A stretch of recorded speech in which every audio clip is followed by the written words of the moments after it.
Let's say you spend 3 nights in a hospital. You'd probably assume Medicare will cover any rehab you need afterward, right? Well, a single administrative word buried in your paperwork can instantly erase that coverage and leave your family with a truly devastating bill. This is the observation status trap, and we are going to break down exactly how it works. Just picture this. It's a super common scenario. You or maybe one of your parents ends up in the hospital. You're in a hospital bed, you're getting care from doctors and nurses, and after 3 nights, you're finally stable enough to get transferred to a rehab facility to get your strength back. I mean, it seems like a no-brainer. You were in the hospital for the required amount of time, so Medicare should pick up the tab for that next step in your recovery. That's kind of the whole point of the system, isn't it? But then, the bill arrives. A surprise bill for $10,000, maybe even $12,000. What happened? Medicare denied your nursing home coverage. And the reason why is infuriating. Because while you were in the hospital, you weren't technically admitted in the way that counts. You were under observation. Okay, this right here is the crucial point. Observation status means that even though you were in a hospital bed, getting the exact same care as the person in the room next door, you were billed as an outpatient. And that one little detail changes everything. So you're probably wondering, why on earth does this happen? Well, it actually helps to understand the immense pressure the hospital is under. It's not that your doctor is trying to trick you.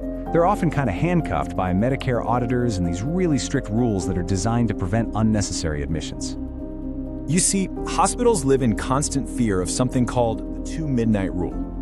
Basically, if they officially admit you as an inpatient, but you get better faster than expected and leave in less than 2 midnights, Medicare can audit them and take their payment back.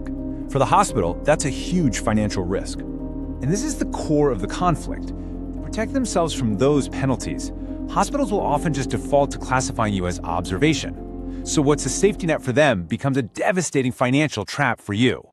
You know, a really good way to think about this is like being a tenant versus being a hotel guest. Inpatient status, that's like being a tenant. You've signed the lease, you basically live there, and you're covered by Medicare Part A, that's your heavy armor. But observation status, that's like being a hotel guest. You're just visiting the room, and you're billed under Part B, which leaves you exposed to all sorts of costs. And this distinction is absolutely critical, because this next part is what trips up most families.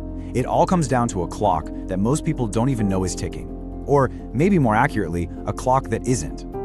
See, you could spend, say, 12 hours in the ER and then another 24 hours in a hospital room. You're thinking, great, I've banked nearly 2 days of credit toward my rehab coverage. But here's the devastating catch.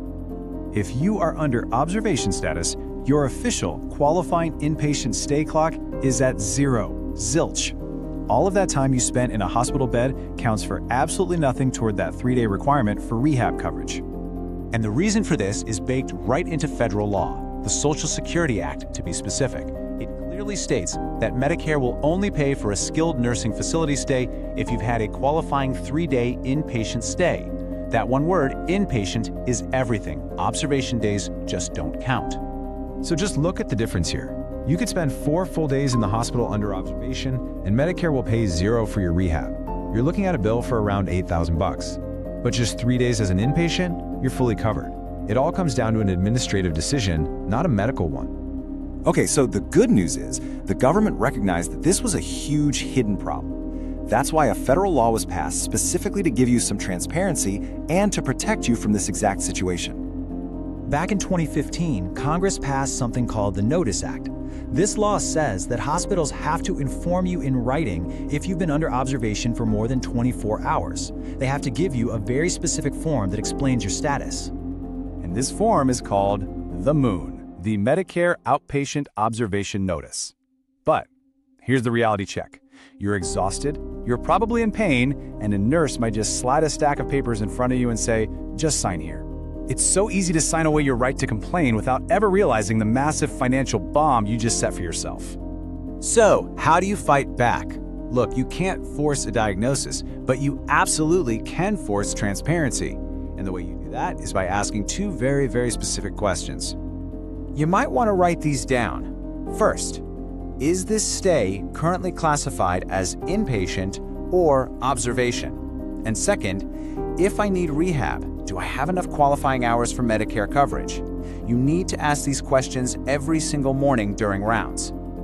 Now, this next part is absolutely critical. Do not just ask, "Am I admitted?"